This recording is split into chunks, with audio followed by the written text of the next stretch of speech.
연방준비제도가 기준금리를 0.75%포인트 인상하기로 했습니다. 40여 년 만에 최악의 인플레이션을 잡기 위해서 초강수를 뒀습니다. 주택담보대출 금리가 6%대로 치솟았습니다. 국채금리도 최근 며칠 사이 크게 올랐습니다. 맨하튼에서 한 50대 여성이 아시안 여성 일행에게 너희 나라로 돌아가라면서 페퍼 스프레이를 뿌리고 달아났습니다. 팬데믹 동안 각종 방역 규제로 억눌렸던 여행 수요가 폭발하면서 항공료가 급등하고 있습니다.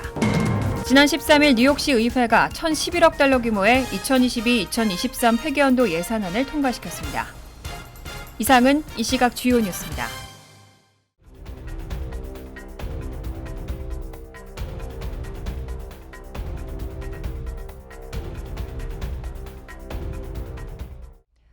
시청자 여러분 안녕하십니까? KBN 뉴스입니다. 연방준비제도가 기준금리를 0.75%포인트 인상하기로 했습니다. 40여 년 만에 최악의 인플레이션을 잡기 위해서 초강수를 둔 건데요. 이렇게 자이언트 스텝을 밟은 것은 지난 1994년 이후 28년 만입니다. 박준환 기자가 보도합니다. 미국의 중앙은행인 연방준비제도는 오늘 연방공개시장위원회 정례회의를 마친 뒤 성명을 내고 기준금리를 0.75%포인트 인상한다고 밝혔습니다. 따라서 미국의 기준금리는 종전 0.75에서 1% 수준에서 1.5에서 1.75% 수준으로 크게 올랐습니다. 연준이 0.75%포인트 금리 인상이라는 자이언트 스텝을 밟은 것은 지난 1994년 이후 28년 만에 처음입니다. 연준은 지난달 22년 만에 최대 폭인 0.5%포인트 금리 인상을 단행한 직후 0.75%포인트 금리 인상 가능성에 대해선 선을 그으면서 6, 7월에도 0.5%포인트씩의 금리 인상을 고려할 방침을 밝힌 바 있습니다. 하지만 기록적인 물가 상승세가 사그라들지 않고 인플레이션 정점론이 흔들리면서 연준은 적극적으로 금리를 파격적인 0.75%포인트 올리고 물가를 안정시키겠다는 단호한 의지를 보였습니다. FOMC 의원들의 향후 금리 전망을 보여주는 지표인 점도표를 보면 올해 말 금리 수준은 3.4%로 전망됐습니다. 지난 3월보다 1.5%포인트 오른 것입니다. 연준은 또 올해 미국 정제 성장률 전망치를 지난 3월에 내놓은 2.8%보다 1.1%포인트 낮은 1.7%로 하향 조정했고 올해 물가 상승률 전망치는 4.3%에서 5.2%로 올렸습니다. 한편 연준은 금리 인상 규모를 공개하면서 금리 목표 범위의 지속적인 증가가 적절할 것으로 예상한다고 밝혀 계속된 금리 인상 가능성을 예고했습니다. KBN 뉴스 박준환입니다.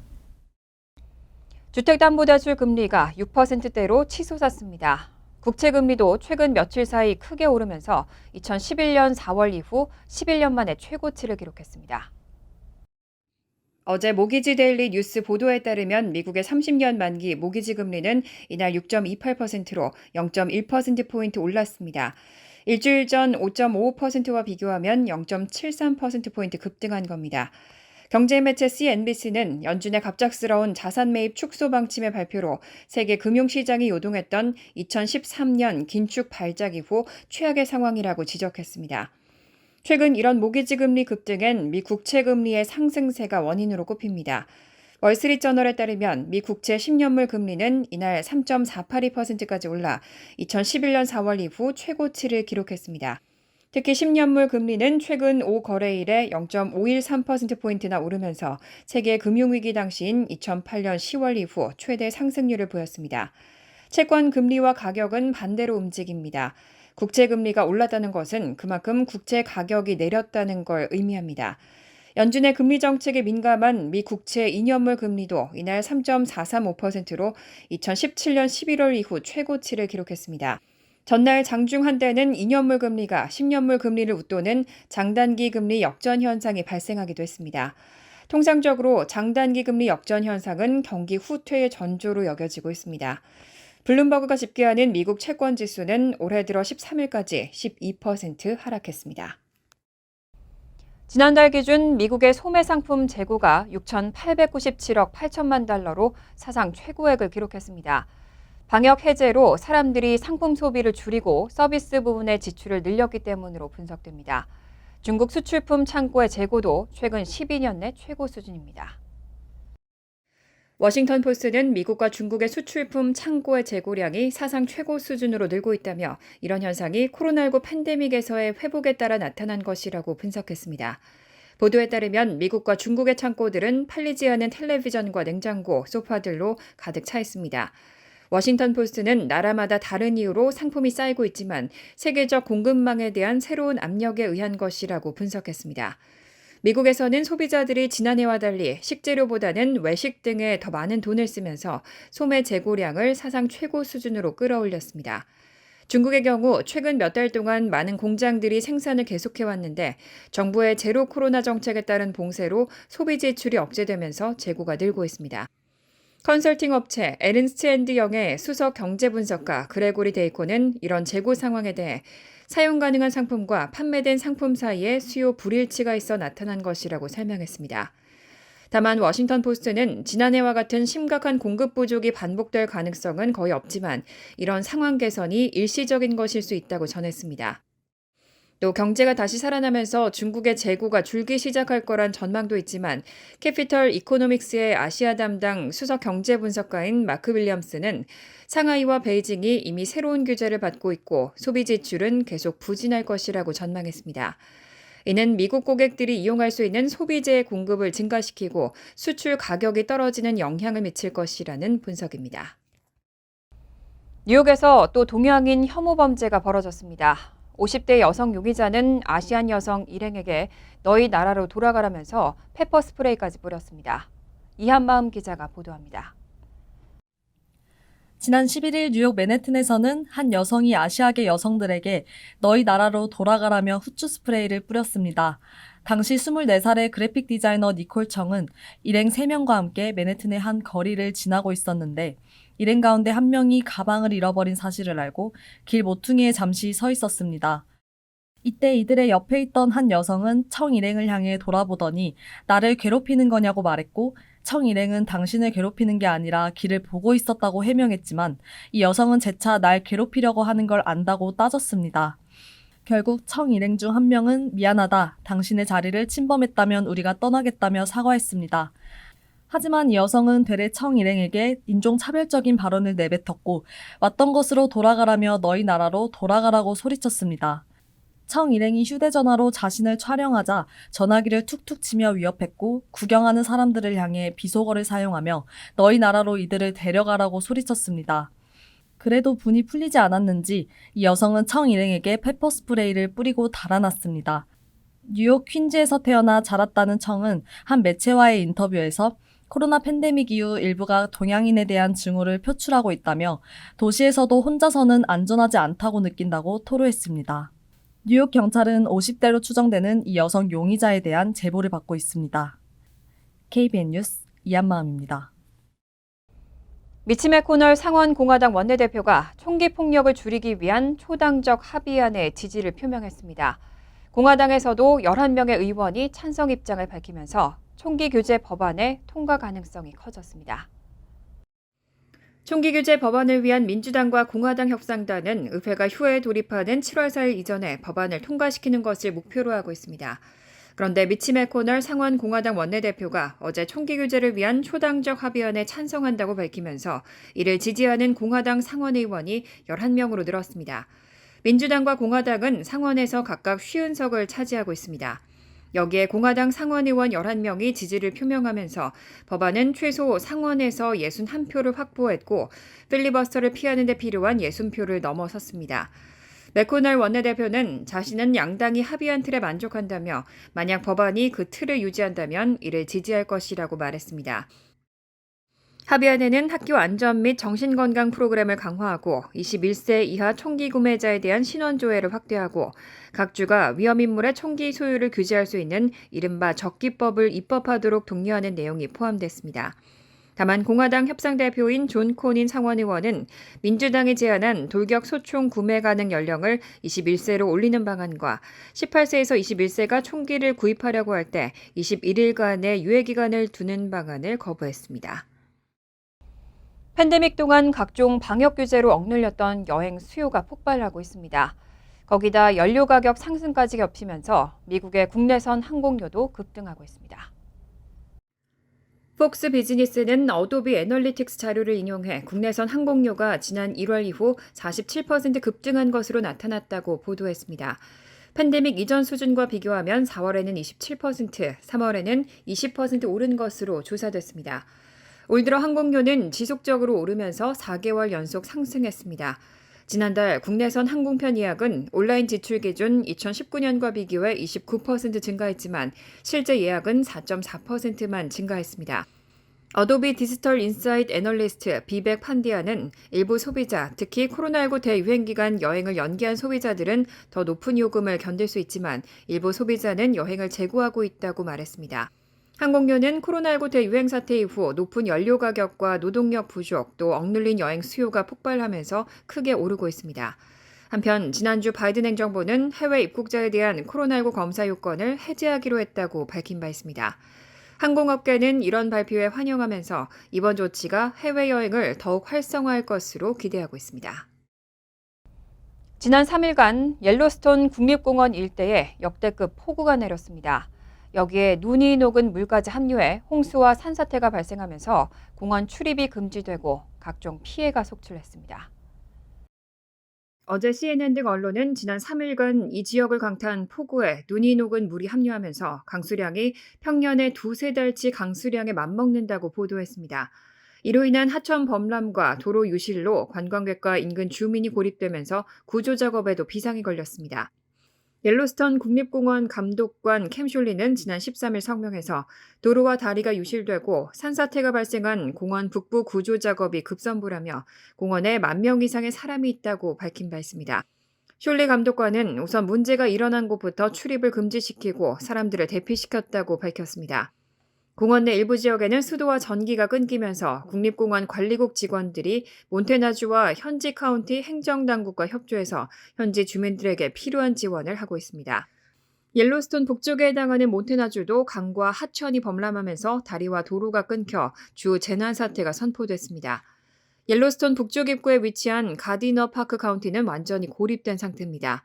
CNN에 공개된 영상에 따르면 급류에 휩쓸려 주택이 붕괴되는 사태로 가디너, 실버게이트 등 파크 카운티의 수많은 마을은 아예 접근이 불가능한 상태입니다. 국립공원과 파크 카운티를 가로지르는 옐로스톤 강은 13일 오후 13.88피트로 최고 수위를 기록했습니다. 숄리는 강 수위가 낮아지고 공원 전체의 피해 규모를 확인하기 전에는 공원을 언제 재개장할 수 있을지 알 수 없다며 북쪽 지역은 상당한 기간 폐쇄될 것이라고 전망했습니다. 지난 13일 뉴욕시 의회가 1,011억 달러 규모의 2022-2023 회계연도 예산안을 통과시켰습니다. 지난 13일 시의회 본회의 표결에서는 2022-2023 회계연도 예산안이 찬성 44표, 반대 6표로 통과했습니다.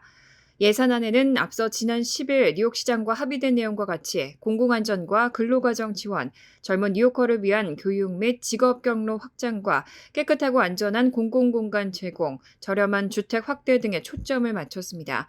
학부모와 교육 관계자들의 우려를 샀던 뉴욕시 공립교 지원금은 예정대로 2억 1,500만 달러가 삭감됐습니다.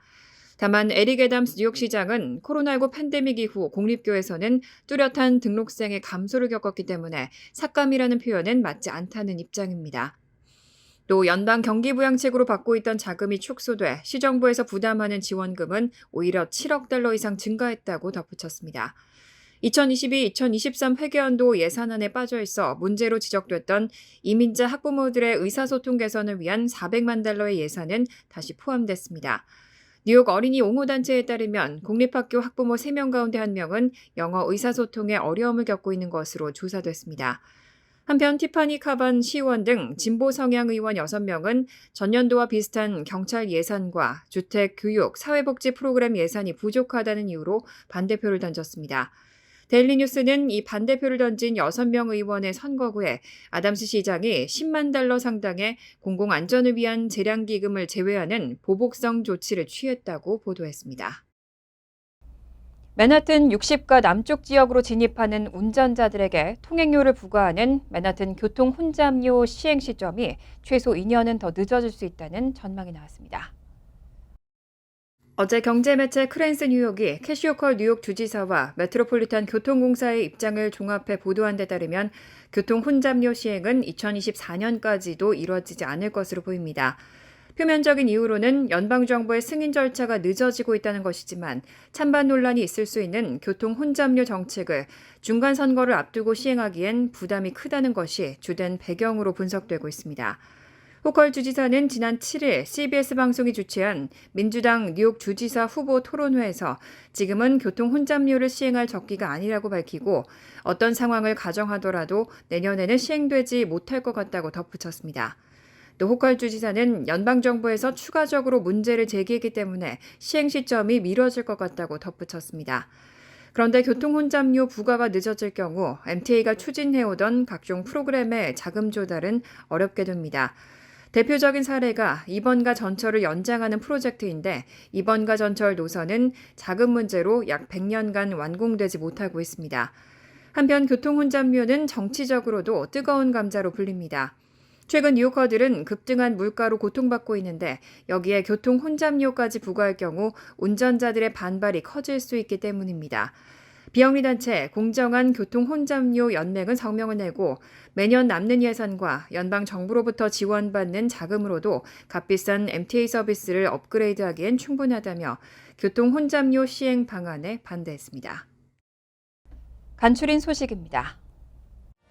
하원에서 발의된 한반도 평화법안에 지지 서명한 연방의원이 전체 하원 의원수 435명의 10분의 1에 육박하는 40명으로 늘어났습니다. 미주 한인 유권자 단체 미주 민주 참여 포럼은 어제 민주당 소속 루이스 코레아 의원이 최근 이 법안에 서명하면서 지금까지 하원에서는 공화당 의원 1명을 포함해 모두 40명이 법안에 서명했다고 밝혔습니다. 이 법안은 민주당 소속인 브래드 셔먼 의원이 지난해 5월 발의했고 한국전쟁 종전선언과 평화협정 체결, 북미연락사무소 설치 등의 내용을 담고 있습니다. 미국의 코로나19 대응을 총괄 담당하는 보건복지부의 수장인 하비어 베세라 장관이 한 달도 안 돼 코로나19에 2번이나 감염됐습니다. AP통신은 베세라 장관이 지난 13일 코로나19 검사를 한 결과 양성 판정을 받았다고 보도했습니다. 베세라 장관은 코로나19 대응을 논의하기 위해 독일에서 열린 주요 7개국 보건장관 회의에 참석 중이던 지난달 18일에도 양성 판정을 받았습니다. 베세라 장관은 지난주 로스앤젤레스에서 열린 미주 정상회의에 바이든 대통령과 함께 참석했지만 바이든 대통령이나 카멀라 해리스 부통령과 밀접 접촉은 하지 않은 것으로 추정된다고 복지부는 밝혔습니다. 넷플릭스는 어제 트위터를 통해 한국 드라마 오징어 게임의 이야기를 빌려 참가자들이 456만 달러의 상금을 넣고 실제 경쟁을 벌이는 오징어 게임 더 챌린지 리얼리티 프로그램을 제작한다고 밝혔습니다. 넷플릭스는 이 대회에는 역대 리얼리티 프로그램 가운데 가장 많은 사람이 참가하고 가장 많은 상금이 걸렸다고 전했습니다. 넷플릭스는 앞서 오징어 게임 2번째 시즌의 제작을 공식 발표한 바 있습니다. 매치 구단과 삼성전자는 어제 오후 뉴욕시 스리필드에서 삼성 테크 서밋 행사를 열고 매치의 홈구장 리노베이션의 구체적인 진행 현황과 계획 등을 설명했습니다. 삼성전자 미국 법인 전무는 새 전광판이 계획상으로는 전체 스포츠 경기장을 통틀어 가장 큰 전광판 중 하나가 될 것이라며 전광판 후면에도 디스플레이를 설치해 인근 JFK 공항과 라과디아 공항 이용객들이 차로 이동하면서 이 전광판을 볼 수 있을 것이라고 밝혔습니다. 환율과 증권 소식입니다.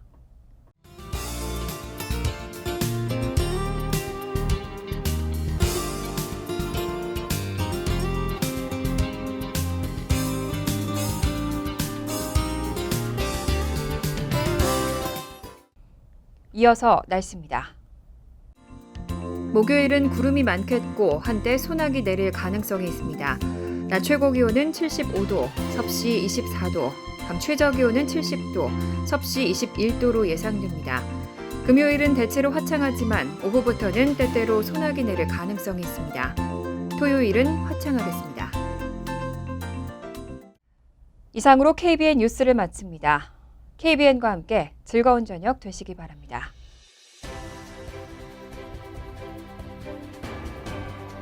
미 동부 최대 한인방송 KBN이 제작하는 KBN 뉴스는 웹사이트 mykbn.com 그리고 유튜브와 페이스북에서 다시 보실 수 있습니다. 좋아요, 구독, 알림 설정은 뉴스 제작에 큰 도움이 됩니다.